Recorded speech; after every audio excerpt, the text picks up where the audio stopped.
Grüezi miteinander. Two of the most influential theologians of the English Reformation were not English speakers. They did not even speak English. And one of them never crossed the channel or even set foot on English soil. Heinrich Bullinger, the leader of the Reformation here from 1531 until his death in 1575, was the mentor to some of the key figures of the late Henrician, Edwardine, and Elizabethan church, and played host in Zurich to a small army of Marian exiles in the period 1552 to 1558. Peter Martyr Vermigli, a reformer hailing originally from Florence, migrated from Strasbourg to Oxford in 1548, where he served as Regius Professor of Divinity and a canon of Christ Church. Following his exile after the accession of Queen Mary, Vermigli returned to Strasbourg and eventually realized his homecoming in Zurich at Bullinger's invitation. I am treating Vermigli as a teleological Zuricher in this talk. By virtue of their widely acknowledged theological auctoritas, Bullinger and Vermigli between them exercised a decisive influence on the course of the English Reformation from the 1540s through to the end of the 16th century and beyond. Their influence shaped the doctrine and ecclesiology of the Church of England profoundly for generations to come. And I would argue further that the English Constitution owes something to their influence as well. I would like to begin this narrative of Zurich's role in shaping the Reformed Church of England in medias res, an opposite place to start, at least according to the poets.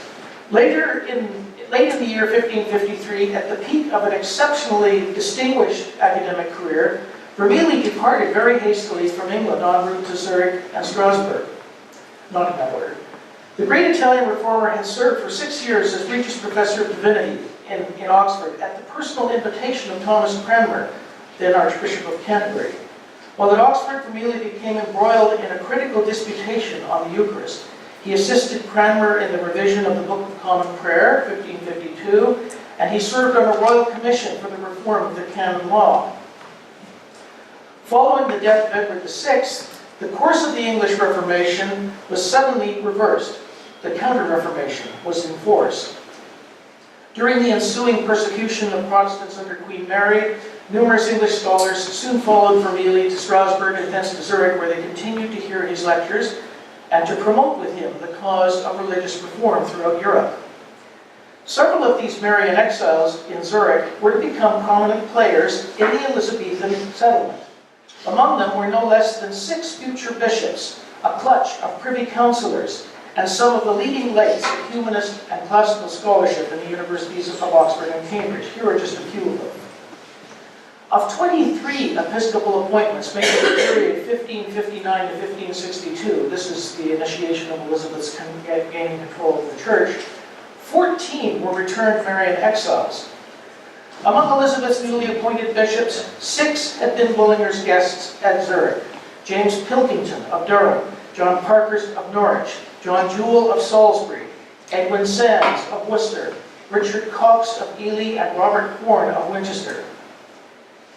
In addition to these, 2 Edwardine bishops, John Ponnet of Winchester and John Hooper, who died during the exile, had been bishops of Winchester and Gloucester respectively, had also been entertained by Bullinger in the Pfarrhouse, located nearby in the precincts of the Grossmünster, during the latter part of the reign of King Henry VIII. Dermot McCullough vividly portrayed these early English visitors in a paper he delivered here at the Bullinger Congress, Der Nachfolger, back in August 2004. Some of you, I'm sure, were here for that occasion. McCullough mentions a bevy of young Oxonian evangelicals, among them one Nicholas Partridge, a fellow of Magdalen College, who arrived in Zurich as early as 1536. It was Partridge who later escorted Bullinger's foster son Rudolf Gewalter back to England. Among the distinguished company of English scholars and clerics treated to the famous Tudorine hospitality, and thank you, by the way, for the invitation, Peter, were Francis Russell, the Earl of Bedford, Thomas Smith, Secretary of State to Edward VI, and later Provost of Eton, trusted clerk of Queen Elizabeth's Privy Council, Richard Morrison, a graduate of Cardinal College, Oxford, later Christ Church, a gentleman of the Privy Chamber to King Henry VIII, Thomas Lever, John Jewell, who came to Zurich to serve as Vermilius Amanuensis, Lawrence Humphrey, for many years president of Magdalen College, Oxford, and Thomas Sampson, Dean of Christ Church, Vermilius College. The latter two, that is to say Sampson and Humphrey, were enlisted, who enlisted Bullinger's aid during the Elizabethan Vestiarian controversy in the 1560s. This is to name just a few of the great and the good among English scholars and churchmen who found their way to Zurich and the company of Bullinger and Vermilius during Queen Mary's reign.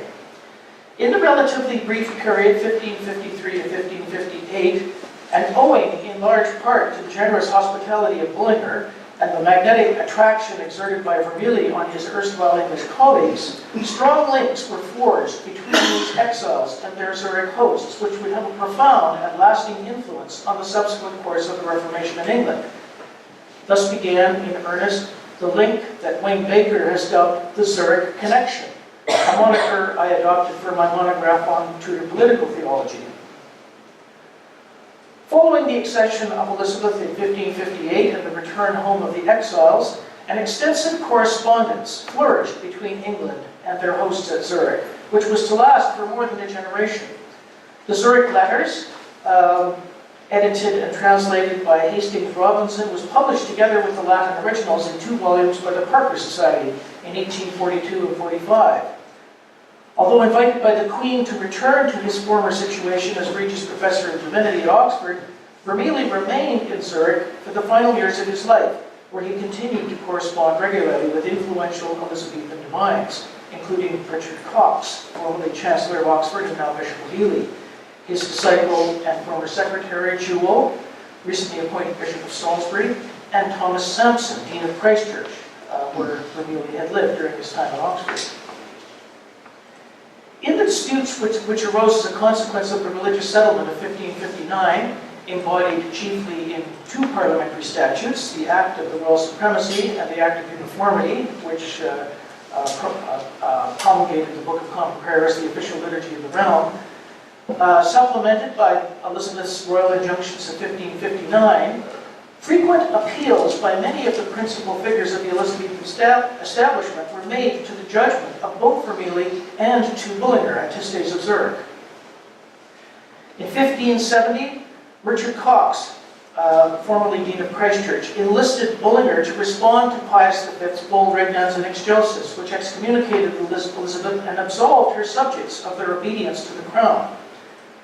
After Bullinger's death in 1575, this correspondence continued with his successor as Antistes, Rudolf Gualter. Such was the influence of the Zurich connection that Zwinglian theology in general, and Bullinger's and Vermilius' construal of that theology in particular, came to hold greater sway in England than any other strand of Reformation thought throughout the remainder of the 16th century. By the 1570s, Vermilius' Laudae Communes and Bullinger's Decades had become the 2 standard textbooks of theology in the English universities. It is no exaggeration to assert that magisterial Reformed Protestantism was defined for the Elizabethan Church by these 2 eminent Zurich theologians, and chiefly through these texts. The influence of Zurich theology is particularly evident in the theory underpinning the ecclesiology and the political institutions of the Elizabethan settlement. Chief among them, the royal supremacy, the linchpin of the Constitution. In his defense of the royal headship of the Church in the 1570s against the attacks of Thomas Cartwright and Walter Travers, disciplinarian Puritans inspired by the example set by Geneva, John Whitgift, then Master of Trinity College, Cambridge, relied closely on the writings of Vermilius, Bullinger, and 2 other prominent Zwinglians, Gualter and Wolfgang Musculus of Bern, to mount his defense. Whitgift's so-called Erastian conception of society as a unified corpus Christianum, where civil and religious authority were understood to be coextensive, takes its name from another Zwinglian-leaning theologian, Thomas Liber, alias Erastus of Heidelberg. The controversy between Whitgift and promoters of the Genevan model of reform in England is in many respects a replay of the dispute on the continent between Erastus and Theodore Beza, Calvin's successor in Geneva. Richard Hooker's celebrated defense of the Elizabethan Constitution, published towards the end of the century, is an elaboration of this same Zwinglian political theology. It is worthy of note that Hooker's patron while at Corpus Christi College in the late 1560s and the early 70s was John Jewell, Vermili's secretary and disciple, who had earlier followed his master into exile at Zurich. Hooker's later patron, while writing of the laws of ecclesiastical polity, was Whitgift, who became Archbishop of Canterbury during the latter half of Elizabeth's reign. This genealogy of influence stretching from Bullinger to Hooker lies behind a further contention, namely the existence of a continuous and coherent tradition of political theology in England throughout the latter half of the 16th century and into the 17th century, which finds its inspiration across the Channel, specifically right here in Zurich. Now, why should historians of the English Reformation be interested in the lives and thought of a feisty Swiss Republican who, for most of his career, rarely set foot outside his home canton, and who never came any closer to England than Cologne, where he was an undergraduate? And why a Florentine scholar who spent just 5 years in England, who never mastered the English tongue? It is said that Vermili's pillow talk with his German wife, the former nun Catherine Martin, must needs have been in Latin. Notwithstanding, it can be argued with some plausibility that Heinrich Bullinger, Zwingli's successor as Antistes, and Peter Martin Vermili, sometime scholar at Padua, abbot of Spoleto, and prior of the Augustinian canons of Lucca, lay reasonable claim to be among the chief theological architects of the Reformed Church of England, as it came to be shaped in the reign of Edward VI, and reached a more settled self-understanding in the statutes of the Elizabethan settlement of 1559. Now, in order to make such a claim on behalf of Bullinger and Vermili requires a reappraisal of certain primary assumptions which govern the interpretation of the English Reformation. Chief among them is the widely held assumption of the exceptional or peculiar character of England's experience of the Reformation, which for a very long time has constituted an axiom of English Reformation historiography. This assumption obscures the well-deserved entitlement of these two champions of Zurich reform to pivotal roles in the formation of the Protestant religious settlement under Edward VI and his consolidation under Elizabeth. And for many years, they have been simply written out of the narrative. Closely entwined with this hermeneutic of English exceptionalism is the corollary notion of the so-called via media of Anglicanism, whereby the Reformation in England is understood to be some sort of a Laodicean halfway house between Tridentine Catholicism and Reformed Protestantism. This is, which is frequently portrayed by the scholars as some kind of midway point between Rome and Geneva. If there is an Anglican middle way, it seems to me it's somewhere between Zurich and Wittenberg, arguably. Since the 19th century, Tractarian revision of English ecclesiastical historiography, it has become a commonplace to view the Church of England as the crucible of an emerging Anglicanism. One scholar recently referred to recognition among some contemporaries that the English Church represented a kind of tertium quid among established European churches, whose character suggested the possibility of rapprochement with Roman Catholic as well as fellow Protestant churches. As the preeminent defender of the Elizabethan settlement, Richard Hooker, for example, is held up as a key proponent of this theological and institutional middle way, and thus his theology is represented as bearing the mark of a distinctively Anglican approach with respect to both content and method. And if this is your theory of the Church of England, the continental influence has to be eliminated from the narrative.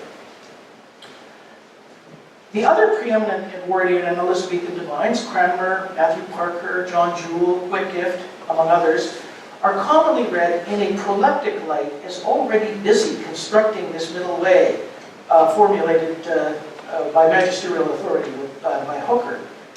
The marks of this peculiarity of English theology are frequently identified with the embrace of a neo-Thomistic scholasticism, a hyper-rationalism, a conservative strand of Erasmian humanism, or better still, a mix of all three. Consequently, according to the exceptionalist model, the construction of an Anglican middle way is ipso facto a rejection of the doctrinal norms of the magisterial reformers, and therefore, with fog in the Channel, the continent is very effectively cut off.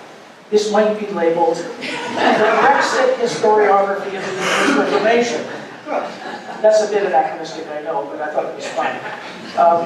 It has been said that Erasmus loaded the cannon that Luther fired, or in the voices of some, laid the egg that Luther hatched. I like the cannon image. Dermot McCullough recapitulates received opinion of English Reformation historiography to some degree by describing the English Reformation of the 16th century as a theological cuckoo in the nest. This charming simile suggests that the egg of Protestant reform is laid in a Romish nest. The egg of reform is the affirmation of a cluster of key Reformation doctrines, such as one finds, for example, in the 39 Articles, the authority of Scripture alone, sola scriptura, justification by faith alone, the doctrine of grace alone, salvation by Christ alone, etc. To continue with the other half of McCullough's simile, the nest, adopted by this Protestant cuckoo, comprises the ancient structures of government and worship of a medieval church, the Dionysian hierarchy of bishops, the complex medieval charters of the cathedral and collegiate foundations, who continue to use their traditional liturgical forms, the sensuous splendor of the worship in the chapel royal, the cathedrals, the retention of images, candlesticks, and stained glass, the ancient vestments, etc., etc., etc. Much of the outward institutional and liturgical forms of the Church of England under Edward and later under Elizabeth render a pre-Reformation appearance as compared with some of the more radically iconoclastic expressions of reform on the continent, as, for example, both here in Zurich and in Geneva. Such a comparison was duly noted by more radical English Protestants in the 16th century, then called Puritans by some disciplinarians or even separatists, depending on the specific thrust of their criticism of the settlement. Ironically, these more radical reformers came to be identified by later historians as representative of mainstream continental Protestantism. That is to say, the disciplinarian Puritans represented magisterial reform, whereas in actuality, the 16th century debate from the outset takes on a quite different and indeed alien aspect. This is where Vermigli and Bullinger become particularly useful as touchstones of Reformed orthodoxy during these controversies. The question, I think, that is hanging there in English historiography is, what is it to be reformed? And John Whitgift, in his writing against Cartwright, actually puts that specific question: what is it to be reformed? The next question of addressing this question in the context of 16th century the 16th century Church of England provides the chief pretext for looking more carefully and more closely at the influence of these continental divines on the self-understanding of the English Church. In general, the more one examines the thought and influence of Bullinger and Vermigli as it bears on the English Reformation, the more difficult it becomes to sustain the exceptionalist claims of modern church historiography. As we shall see, Bullinger and Vermigli are regarded by their contemporaries in England as leaders and indeed determiners of theological opinion on many of the crucial questions of the day. Who then were these two continental divines? There's something wrong with my... There, that's that. Okay. Peter Martyr Vermigli, born in 1499, was the elder of the two and also the more directly involved in English affairs, having been professor at Oxford. According to his contemporary and biographer Josiah Siller, Vermigli was no vulgar divine or of the common number of learned men, but he was so great wit, of so excellent learning, and therewithal of such godliness, modesty, and courteous behavior, that both he was acceptable, beloved, and reverenced among them with whom he lived, and was even of the adversaries, also reckoned among the excellent men, and was head of them in great admiration. In 1515, at the age of 16, he was sent a short distance up the hill from his home in Florence to the Augustinian canons regular of Fiesole, where he read his Rei Humaniores. On completing his novitiate 3 years later, probably in March 1518, he assumed the name Pietro Martire, St. Peter, martyr of Verona, usually depicted in the iconography with an axe through his forehead, who was killed, according to legend, by Manichaean heretics for his defense of the Orthodox faith. So there's an extraordinary appropriateness to this name. From thence he went to the University of Padua, where for 8 years he was immersed in liberal studies, and chiefly Aristotle. Here he must have acquired his thorough grasp of Aristotelian method and logic, which was to become the acknowledged hallmark of his mature writing. By the age of 26, he had mastered Greek and offered lectures on Homer. Around 1525, he was appointed deputy prior of his order at San Giovanni in Monte at Bologna, and being required to preach on the scriptures of both testaments, he applied himself to the study of Hebrew, and this is where he really made his scholarly mark. He was aided by the private tuition of a Jewish physician known to us only by the name of Isaac. This was a decisive event, for Vermigli, like both Luther and Calvin, came to devote much of his scholarly energy to commentary on the Old Testament books. Richard Hooker, too, incidentally, was the Hebrew lecturer at Oxford during his time there.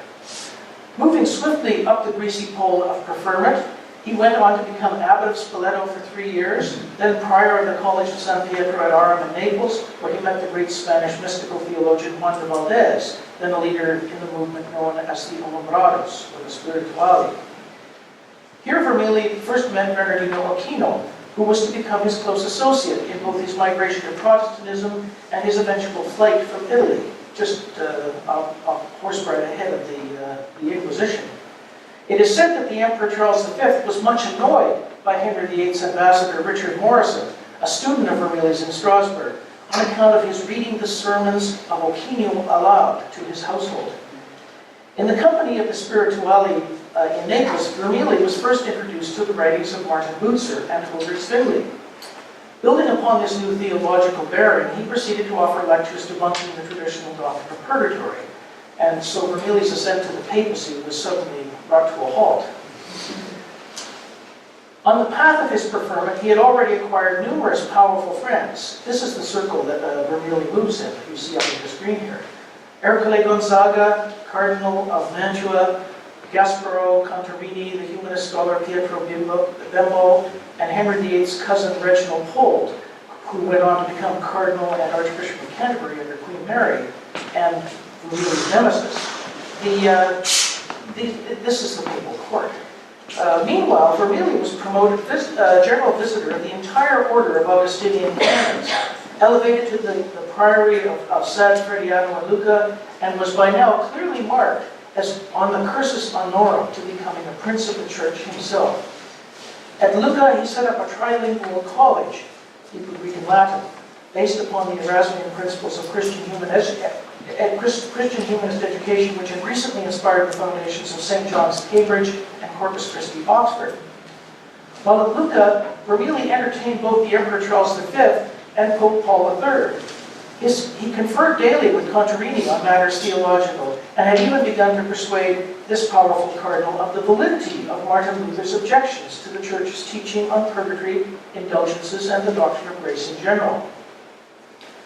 At Rome, theological disputation had reached a crisis in 1542, the year in which the Inquisition was established, and decisive moves were made to call a general council of the Church. Accusations of heresy were leveled directly against Vermigli. As his protector in the Curia, Cardinal Contarini lay dying in Rome. Vermigli's situation had become so untenable that he fled to Zurich.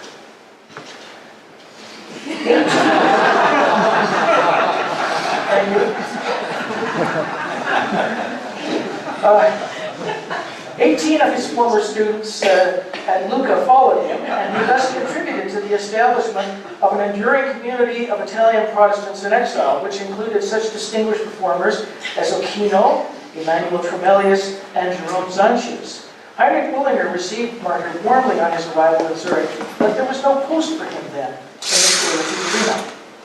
Shortly thereafter, Martin Bucer invited him to become professor of Hebrew in Strasbourg, and it was here that his reputation as a biblical commentator was well and truly launched. At Strasbourg, he outshone even his distinguished host with his exact method and his pure and plain style. Vermigli had the ability, much admired in the Renaissance, to instruct and to delight in equal measure, conesse et delectare. He pleased the minds of his hearers not only for the gravity of the things themselves, but also for the sweetness and elegancy of his style. And moreover, even in the lectures themselves, he, with a singular gravities, sometimes exhorted to godly life, sometimes by a sharp rebuking, he stirred up to repentance, so that his lectures, being as it were sauced with all these things, and showing an excellent doctrine and eloquence, joined with singular piety, procured for him great glory in the judgment of all men. That is from Simler's oration in his English translation, of course. Following Bucer's and Luther's example, Vermigli took the position that marriage was an honorable estate for a clerk, and he proceeded to marry Catherine Del Martin. We saw an interesting episode of that if you were at the film on Zwingli last night. I love that scene where the clerks are over there in the cloister courting the nuns. It's very busy. After 5 years as professor at Strasbourg, Vermigli's reputation as a leader of Protestant reform had grown to such an extent that both he and his host, Bucer, were jointly invited by Edward VI through the offices of Cranmer to take up senior positions at Oxford and Cambridge, respectively.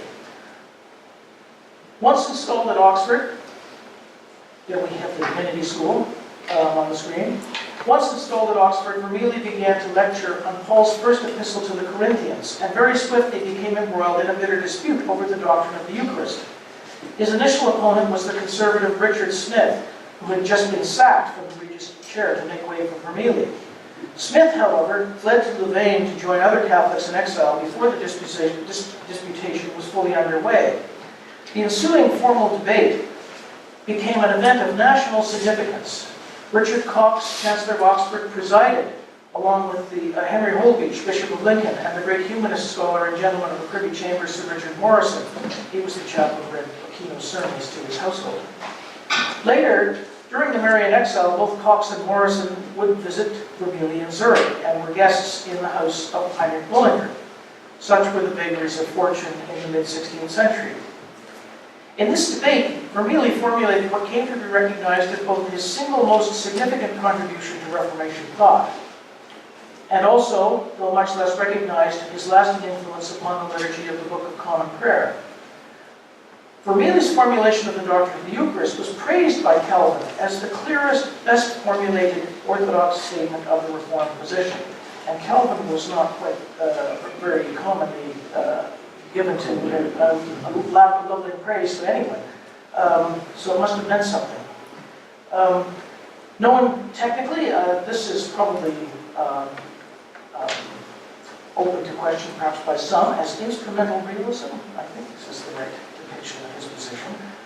This doctrine seeks to reconcile the conflicting positions of Zwingli's anti-realist sacramentarian memorialism. I'm skating on the edge of the ice here, I know. And Luther's hyper-realist consubstantiation, the conflict which caused the deep and lasting rift between the two main Protestant camps, the Lutherans and the Reformed, consequence of Marburg. Vermigli's Eucharistic position is set out in his Discourse on the Sacrament of the Lord's Supper, published in 1550. This formulation became the touchstone of the great liturgical revision which resulted in the Second Prayer Book of Edward VI of 1552. Of special significance for the measure of Vermigli's influence on the English Church is the fact that the 1552 Prayer Book sets the standard for all subsequent authorized revisions of the liturgy, including the two most important revisions of the Elizabethan Settlement of 1559 and then of the Restoration Settlement in 1662. Shortly after the Oxford Disputation on the Eucharist, there was an uprising of the Commons in Devonshire and Cornwall, and focused on resistance to the recent imposition of the vernacular liturgy at the Feast of Pentecost in 1549. Although the object of this conservative popular protest was the liturgy of the first Edwardian prayer book, of which Vermigli and Bucer were critical as being insufficiently reformed, Vermigli was nonetheless singled out by the rebels as among those responsible for that first prayer book and was the subject of death threats. During the Western Rising, sometimes referred to as the Prayer Book Rebellion, Vermigli was forced to remove himself from Oxford. He was conducted safely by his friends to London and received en route by the King at Richmond, and resided for a time with Cranmer in Lambeth Palace. On his return to Oxford, Vermigli was formally installed as a canon of Christ Church and created a Doctor of Divinity of the university. At some point, During or shortly after the suppression of the Western Uprising, Vermilye preached a sermon concerning the time of rebellion, in which he addressed the grievances of the rebels and offered a measured defense of the government's proceeding against sedition. The text of this sermon, in Vermilye's own hand, is in Matthew Parker's collection of manuscripts at Corpus Christi, Cambridge. During this unsettled period, Vermilye was appointed by the king to a committee charged with provision of the canon law of England.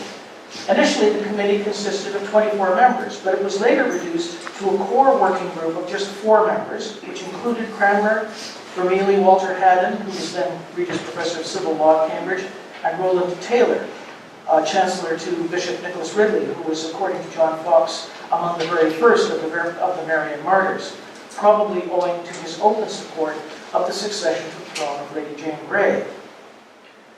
Vermilye contributed extensive emendations to the 1552 text of the Reformatio Legum Ecclesiasticarum, a thorough reformation of the canon law, which was brought to completion just before the death of Henry VI, not soon enough to receive statutory sanction. Although edited and published in 1571 by Fox, it was abandoned after the succession of Elizabeth. At the death of Edward, Vermilye was in an awkward position. Both Cranmer and Roland Taylor were soon to be executed, and there were certainly many old adversaries at Oxford who would doubtless have been happy to see the Florentine consigned to the flames as well. Before receiving permission to depart the realm, Vermilye courageously consented to join Cranmer and other Protestant divines in a public disputation with representatives of the new Counter-Reformation establishment in defense of the doctrine and order of religion appointed by Edward VI, as reported by Simler in his Oratio. Cranmer was imprisoned, and nothing came of the proposed disputation. Vermilye was allowed a passport and departed for Strasbourg, where he was reinstalled in his former chair. Concerning his safe conduct, Simler observes, his friends scarcely believed that although he had received the Queen's letters, that he could depart away safe. For his adversaries said that so great an enemy of the Pope's religion should not be suffered to escape out of their hands, but should be plucked even out of the ship to prison and punishment. Martin Bucer was not so fortunate, having already succumbed in 1551 to the damp and cold of the English fens, probably of tuberculosis. On his return to Strasbourg, Vermilye wrote his most important work of political theology in a form of a commentary on the Book of Judges, and began a commentary on Aristotle's Nicomachean Ethics, which would be published, which was published in English translation in 2005. Yeah.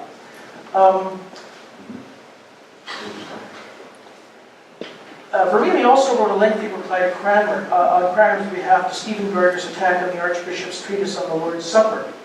How am I doing for time? You should slowly come to an end. I should slowly come to an end with like 10 more pages somewhere. And I haven't even got to Bullinger.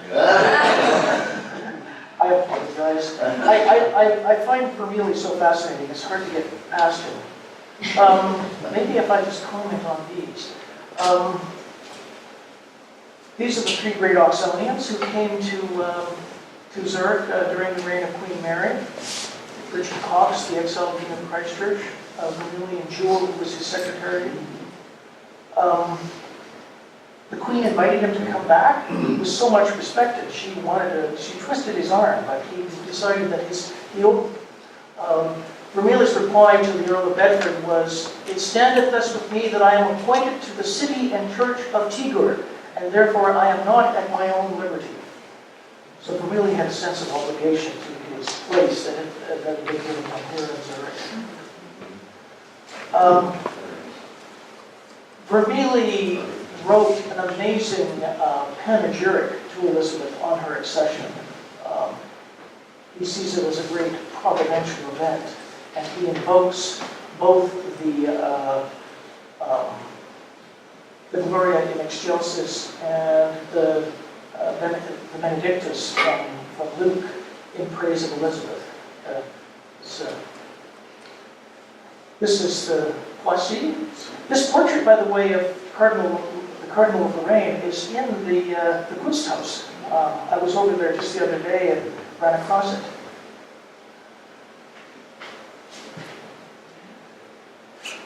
There he is. This portrait hangs in the National Gallery in London, so it's a kind of standing testimony in the British capital of the Zurich connection. Can you please come to a conclusion? There are some questions in the... Yes, yes. Basically, the conclusion is that the ecclesiology of the Church of England owes a tremendous debt to Vermeulen and to Heinrich Wolfner. The formation of the Constitution of England, the understanding of the authority of Parliament to legislate in matters of religion, the authority of the Crown as unifying civil and ecclesiastical life is a monarchical version of the Republican example of Zurich. So mutatis mutandis, that is to say, as between republic and monarchy, you have essentially the ecclesiology of Zurich being translated to England. That's the thesis. And